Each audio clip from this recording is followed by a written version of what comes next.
न जाने कितने हजारों हजारों वर्षों की समाधि लगाने वाले महापुरुष भी जिस रस का किनका नहीं प्राप्त कर पाए, उस रस को नाम प्रदान कर देता है बहुत शीघ्र।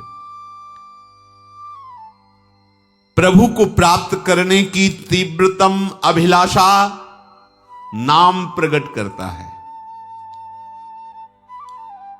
अन्य कामनाओं का नाश नाम करता है।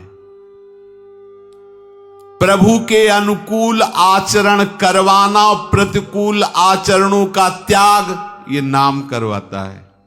ध्यान से सुनो, यही तो हम नहीं कर पा रहे। महामहिम बात है। श्री कृष्ण अनुकूलेन प्रतिकूलस्य वर्जनम। आपको ऐसे चलना है, प्रभु के अनुकूल और प्रभु के प्रतिकूल उनका त्याग करना है। नहीं हो पाता।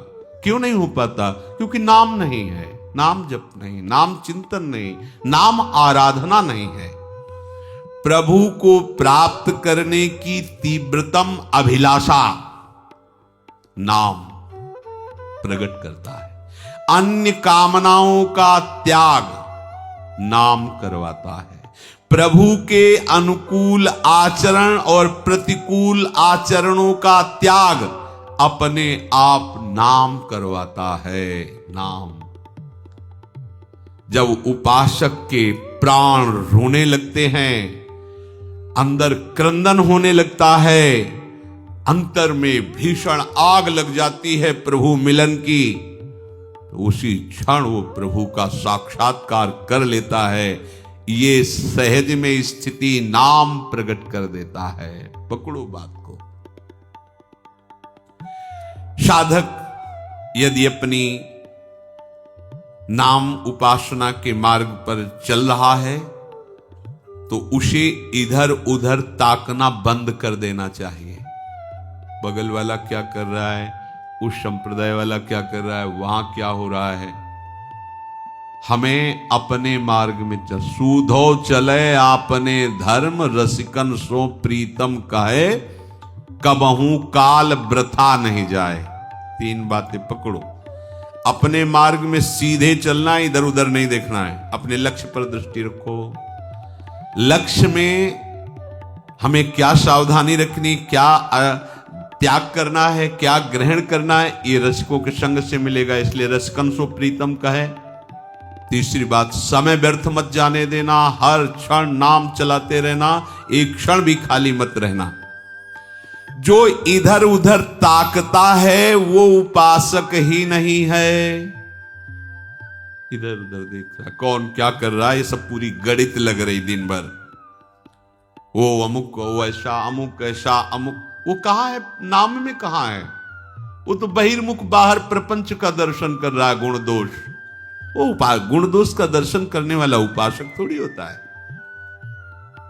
उपासक तो अपने आराध्य देव के चिंतन में इतना रमा है, उसे फुर्सत ही कहां है। लक्ष्य तक वो कभी नहीं पहुंच सकता जो इधर उधर ताक झांक करता रहता है। उपासक बड़े से बड़े प्रलोभन में पढ़कर कभी अपने साधन को ना छोड़े, भजन को ना छोड़े। प्रलोभन आता है, बड़ा बड़ा प्रलोभन आता है, कभी डरे नहीं।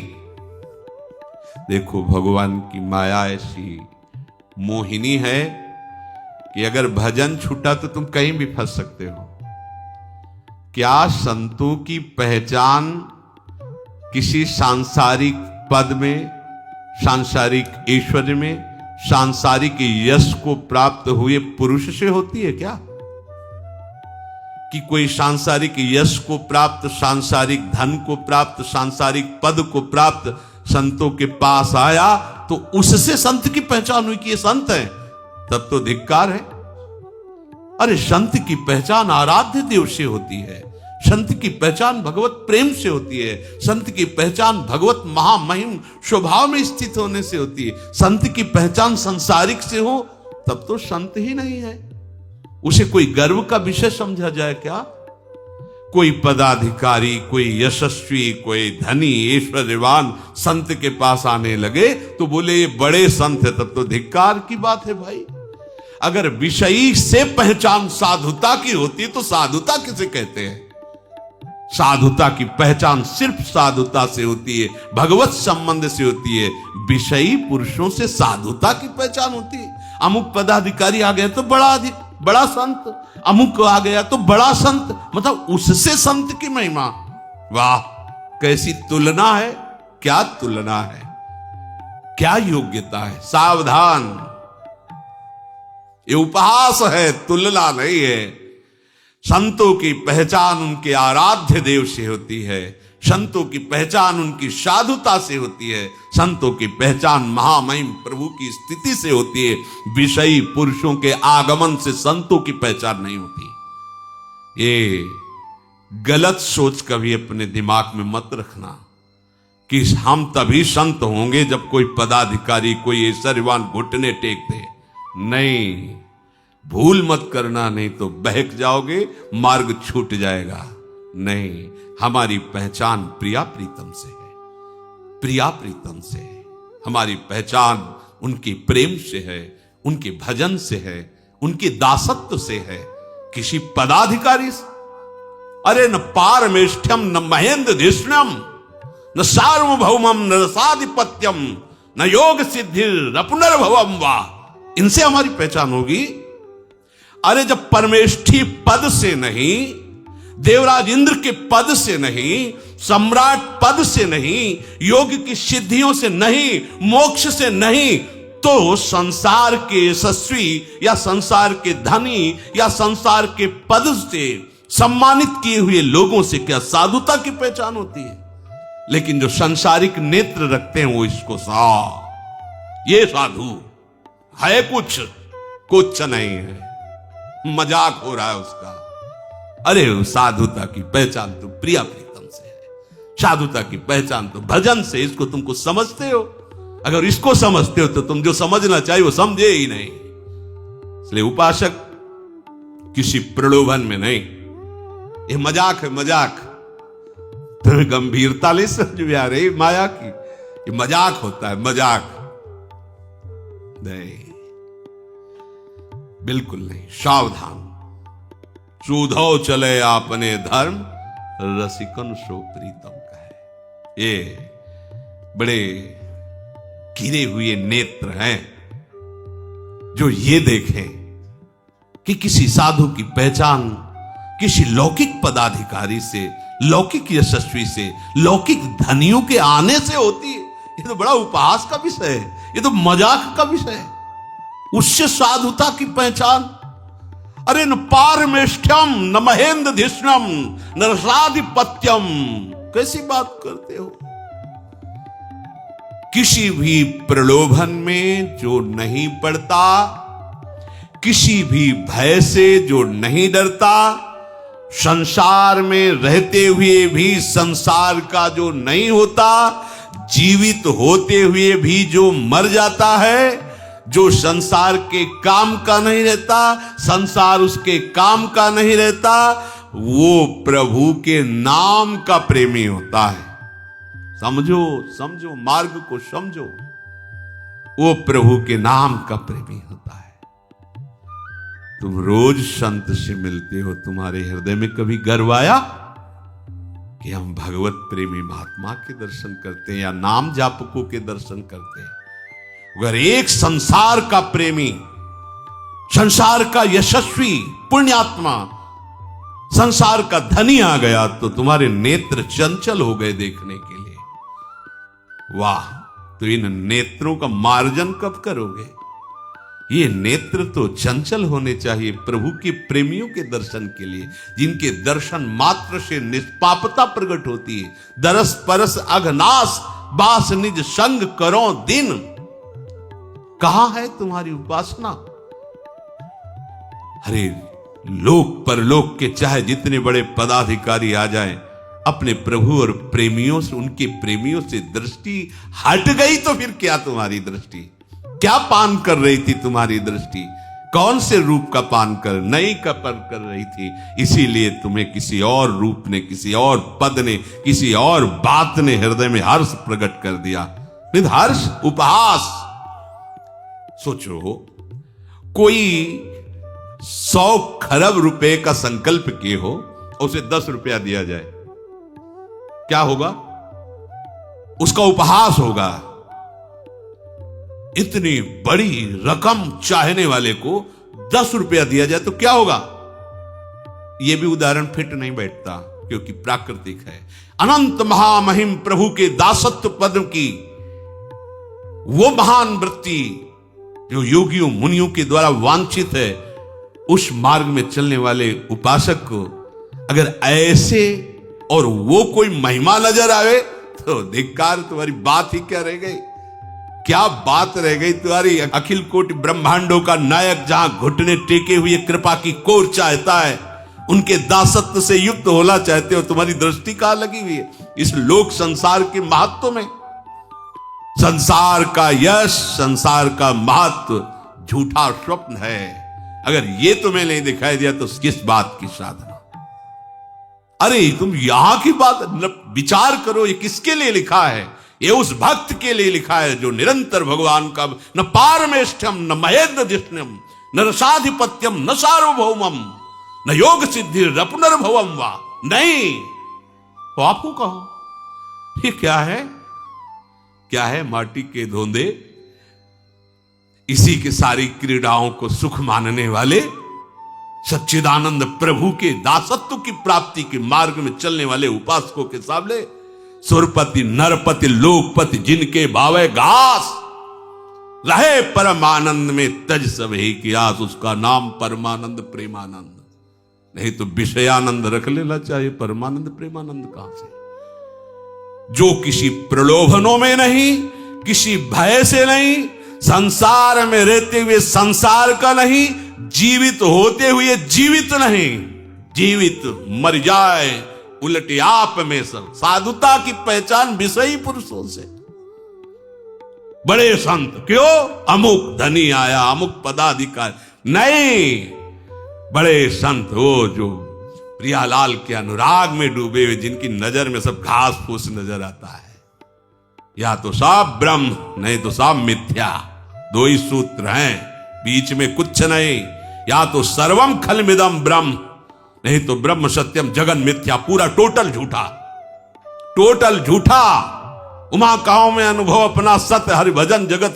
स्वप्न में सम्राट पद रख गया तो जागने पर यदि घास खोदने वाले हो तो घास खोदने वाले रहोगे, जागने पर तुम सम्राट का शासन नहीं कर सकते। ये स्वप्न है। स्वप्न का महत्व रखोगे तो सच्चिदानंद प्रभु में कब जागोगे? ये केवल पढ़ने लिखने की बातें नहीं, स्थिति होती है। सुरपति नरपति लोकपति जिनके भावे घास, ये पहचान है प्रभु के दासत्व की। अगर आदर है संसार का तो केवल भगवत संबंध से है। अगर किसी पद, किसी प्रतिष्ठा, किसी यश, किसी धन संपत्ति मतलब है कि स्वांग हो रहा है, भक्ति नहीं। भक्ति का तभी स्वरूप माना जाएगा विवेक और वैराग्य दोनों बिल्कुल प्रज्वलित हो। बिन विवेक वैराग्य भक्ति बिन सत्य न एको मानो, भगवत विमुख कपट चतुराई सो पाखंडे जानो। ये गर्व का विषय है, गर्व का विषय है श्री श्यामाजू के बल अभिमानी। अनंत ब्रह्मांडों के स्वामी से भी टेढ़े रहे मोहन रसिया सो, टेढ़े रहे मोहन रसिया सो। बोले अटपट बानी हम श्री श्यामाजू के बल। अब कहां हो, कहां हो? जहां देवलोक भूलोक रसातल सोनि कवि कुल मति डरिए, वह तुम्हारा किसी पांच भौतिक रूप को देखने के लिए नेत्र, योग्यता कहां तुम्हारे नेत्रों की प्रियालाल को देखने की? अभी तो मलमूत्र की थैली है, ऊपर से चमड़ा है। थोड़ा कोई गोरा है, कोई सांवला है, कोई बनावट में अच्छा है, कोई बुरा है, लेकिन है तो सब माटी का ही पांच भौतिक। तुम्हारे नेत्र अगर इन रूपों को देखने में तो वो रूप कब देख पाओगे? जहां देवलोक भूलोक रसातल सुनि कविकुल, पाछे न हुती अब हूं आगे हूं न होए है, या गति अद्भुत रूप की और है। कहां कहां लक्ष्य है? लक्ष्य कहां है? अरे ये सब ऐसे दिखाई देते हैं संसार के रूप, जैसे मकान में आग लग जाए तो कैसा दिखाई देता है, ऐसे उस रूप को जिसको देखने के लिए तुम्हें श्री जी ने आकर्षित किया है, जिस महिमा आप समझ ही नहीं पा रहे। इतना बड़ा कोई खिलाड़ी होगा श्री कृष्ण जैसा? कालिया नाग के फण पर चढ़कर नृत्य करते हुए उसके अहंकार का मर्दन कर दिया। 60,000 हाथियों का बल रखने वाले कोलियापिड़ को एक घूंसे से बैठाल दिया। मुष्टिक चाणूर ऐसे महाबली की कोई इनके सामने नहीं खड़ा हो सकता, ऐसे पछाड़ के गुड्डी गुड्डा की तरह ऐसे मार के फेंक दिया। कंस जैसा महावीर जिसके बल से प्रभावित होकर जरासंध ने अपनी 2 पुत्रियों का ब्याह कर दिया, घसीट के सिंहासन से पटक के मार डाला, ऐसे महाबली के बल का तुम्हें गर्व नहीं है? जिनके सेवक को कहा गया तुलित बलधामम हेम शैलाभदे हम, ऐसे स्वामी की तरफ तुम्हारी दृष्टि नहीं गई? कौन इतना बड़ा खिलाड़ी है कि पलक झपकते अनंत ब्रह्मांडों का खेल स्वयं में स्वयं रच दिया? कभी तुम्हें आश्चर्य नहीं होता अपने प्रभु पर? तुम्हारी समझ में नहीं आता, तुम किसके उपासक हो समझे भी नहीं आता।